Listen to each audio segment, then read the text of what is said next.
Hey guys, it's Patrick here and I am back with another gaming PC build. This time it won't be such a monster like last time with an X99 Deluxe, dual 970s and a 5960X CPU. Instead, this time we'll be aiming at the $1,000 mark.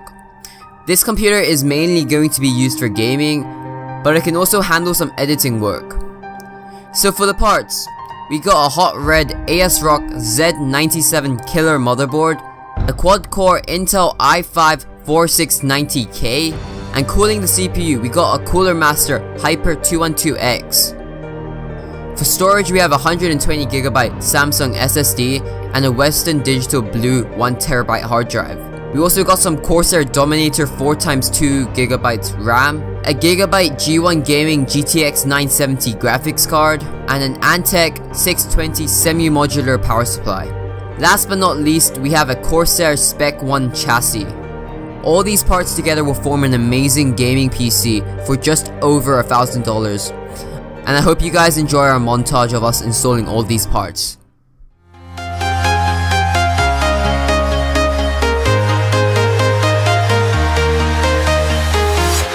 I'm walking alone, the streets are empty. The only thing I can see is my own silhouette. I'm getting stronger, step by step. The clock is ticking, but there's no time for regrets.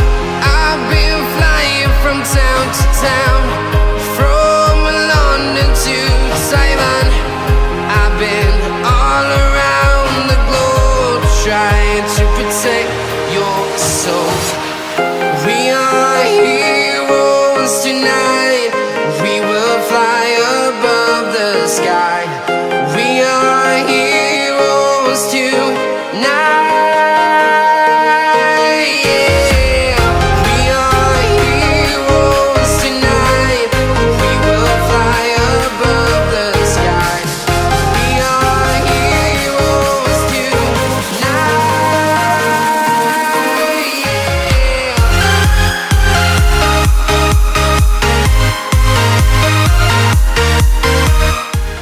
We spent a total of 8,400 Hong Kong dollars, which translates to around about 1,083 US dollars.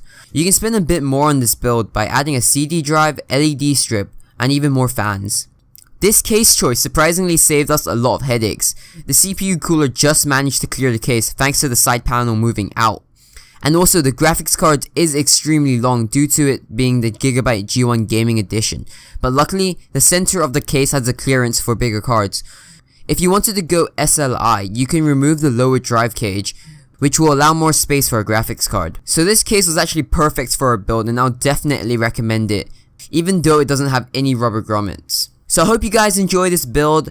I have the specs of this desktop in the description below, and feel free to drop a comment and hit that like button, and I'll see you guys next time on Patrick's Hacks.